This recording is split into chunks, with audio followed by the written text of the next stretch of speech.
한국의 신용 등급이 좀 올라갔대요. 저는 뭐 반갑기도 하지만 조금 뜻밖이기도 합니다. 북한은 뭐 다시 미사일을 쏘아야 된다. 자기네들 위성이라고 생떼를 하고 있지만요. 또는 또 핵실험을 어떻게 하고 있다는 와중에도 역시 한국의 신인도 올라갔다는 게 상당히 주목됩니다. 또 그런 뉴스가 들어있네요. 자, 9월 16일자 한국경제신문 또 보시겠습니다. 일면에는요, 아까 지금 그 이야기 한 게 먼저 보면 1단짜리지만 이렇게 들어가 있습니다. 여기 보십시오. 한국의 신용 등급, S&P가 3년 만에 올렸다, 이런 얘기입니다. 그러니까 여러분, 일본보다 우리가 국가 신용 등급이 지금 현재 나은 상태라고 하죠. 뭐 하기야 정부라는 개념으로 보면, 정부의 재정 상태에 보면 일본보다 우리가 낫습니다. 일본은 빚이 GDP 대비 한 200% 정도 되고, 우리는 아직까지는 위험하고 걱정은 되지만 아직은 40% 내년에 되니까 그걸 보면 나은 상황입니다. 어쨌든 신용 등급이 올랐다, 그런 얘기고. 일면에 기획 기사를 하나 올렸습니다.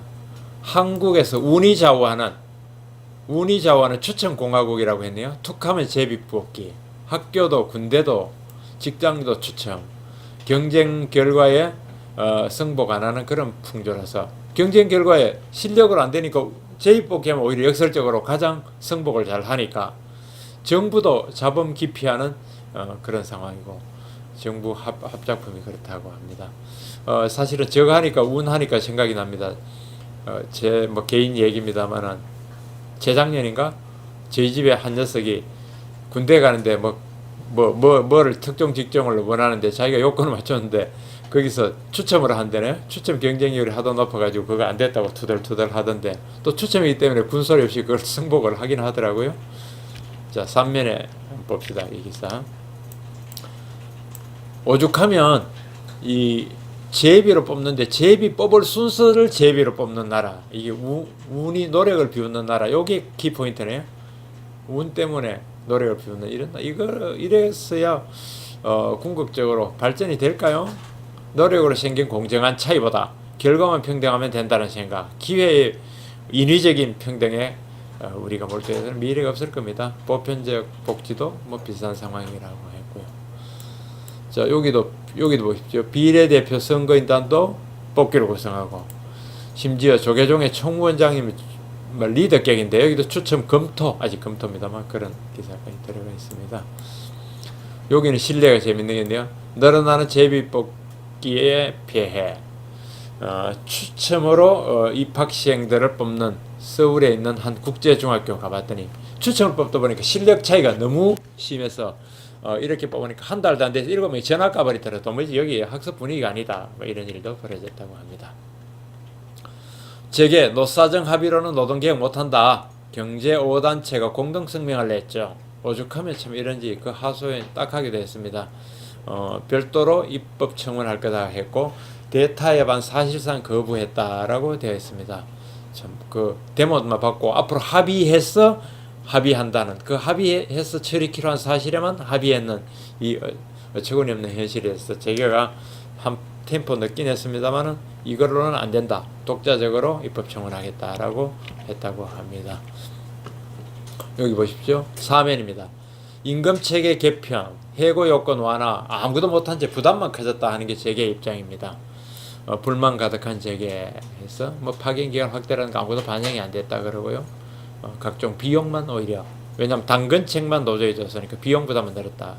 노동계는 얻을 건 다 얻었습니다. 실업보험, 산재보험 목표 달성했고, 그다음에 일반 해고는 앞으로 협의해서 처리하기로 했으니까 시간 벌기. 정부도 뭐 수혜자라고 하지만 전 뭐 정부가 수혜자도 아니겠습니다. 정부도 역사적 책무만 더 늘었다, 책임만 더 늘었다, 그런 상황이 안 되겠습니까? 노사정 손익계산표 여기 분석해 놓은 게 있고요.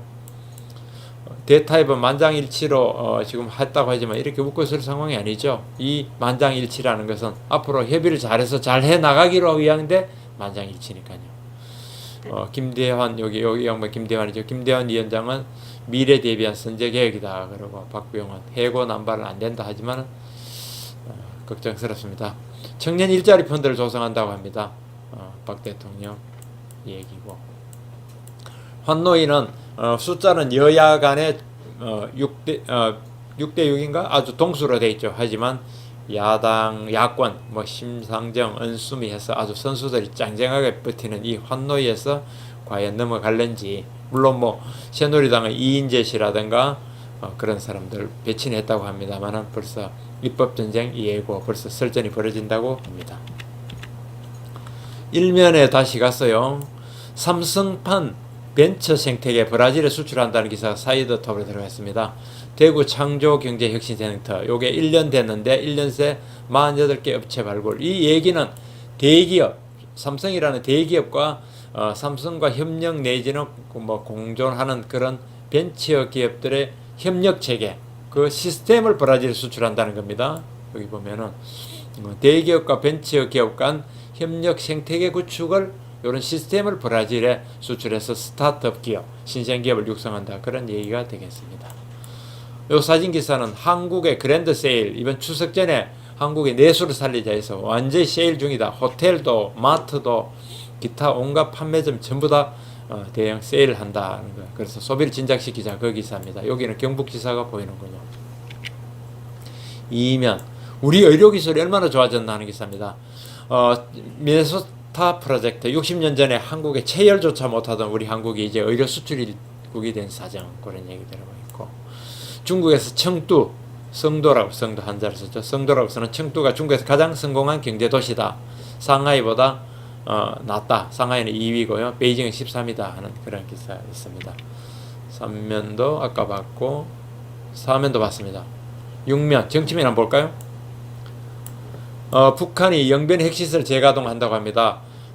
무슨 지뢰 도발에 포격 도발에 하다가 겨우 뭐 어떻게 이야기해보자고 하더니 이렇게 되면 이건 중대한 상황 변화 아닙니까? 우리가 다시 대북 스피커를 켜서 대북 방송을 해야 될 것 같은데요. 미사일 위협, 핵 도발 위협, 8.25 남북 합의가 흔들린다. 다시 긴장 국면인데 북한이 4차 핵실험에 들어갔다는 그런 설도 있고 이딴 도발을 하는 이유는 한미 정상회담 앞두고 또 육자회담 앞두고 무슨 대미 관계 북한이 전통적으로 미국과 협상하자 그랬잖아요. 주도권 잡기 소림수 아니냐 그런 해석인데 어쨌거나 좀 가당찮은 일입니다. 한미 명백한 유엔 결의 위반이라고 하고요. 아까 이야기했는데 새누리 환노위에 이인재 투입 그런 얘기. 이완영 의원 고용부 출신이죠. 들어가 있다 하고 야당은 내분이 격화돼가 문재인 안철수의 대선 전초전 지금 야당이 이렇게 싸울 계획이 아닐 텐데요. 참 심합니다. 그런 얘기 있고요. 국제면 보고 끝내겠습니다. 국제면은 독일에 들어오는 난민이 경제에 도움이 된다. 독일 벤츠 회장 얘기도 있고 그러나 민헨 BMW 본사가 있는데죠. 수용시설 꽉 찼는데 여기는 볼멘 소리 한다는 얘기 있고 브라질에 내년도 재정에 650억 헤알드 확충한다는 뭐 이런 기사가 있습니다. 여기서도 재밌네요. 도시바와 샤프가 생존 위해서 자존심까지 다 버렸다. 도시바가 지금 노트북 컴퓨터 우리 그때 옛날 랩탑이라고 했던 노트북 컴퓨터를 세계 최초로 개발해서 보급했던 회사입니다. 노트북 PC 그 다음에 샤프 LCD TV 사업 전부 다 철수한다. 생존 위해서 경쟁력 없는 거 다 턴다 이런 얘기죠. 무서운 얘기입니다. 중동 산유국이 석유 공급 가격을 또 낮췄다. 시장 점유율 지키려고 감산 대신에 가격 경쟁한다는 그런 기사도 있습니다. 이런 얘기들이 있고요. 독일이 인구의 1%에는 80만 명의 난민을 받아들이겠다고 했죠. 그러나 그 갑자기 들어오는 게 부담이 되니까 뭐 국경도 막고 했는데 어쨌든 제가 볼 때는 독일의 현명한 선택이라고 생각합니다. 첫 번째, 그들을 받아들이는 난민은 결코 저급한 난민이 아닙니다. 그래서 독일 경제에 도움이 되는 인력이 될 겁니다. 경제력에서 손해보는 장사가 아니고요. 두 번째는 독일이 EU를 넘어서 전체 국제사회에서 주도권을 잡았습니다. 난민 처리 문제 이렇게 하는 거다. 이거 모범을 보였습니다. 세 번째는 독일로서는 그 2차 대전 때 홀로코스트 대량 어떤 살상에 대한 일종의 빚이랄까 컴플렉스랄까 그런 부채의식이 있을 텐데 이런 인류애를 발휘한다는 걸 해서 그런 것을 털고 나가는 적극적인 외교 아닌가 싶습니다. 그래서 경제력으로 보나 외교적 주도권으로 보나 국가적으로 어떤 그런 컴플렉스 내지는 빚을 해소로 보나 괜찮은 일을 하고 있다고 저는 그렇게 보고 있습니다. 여기까지입니다.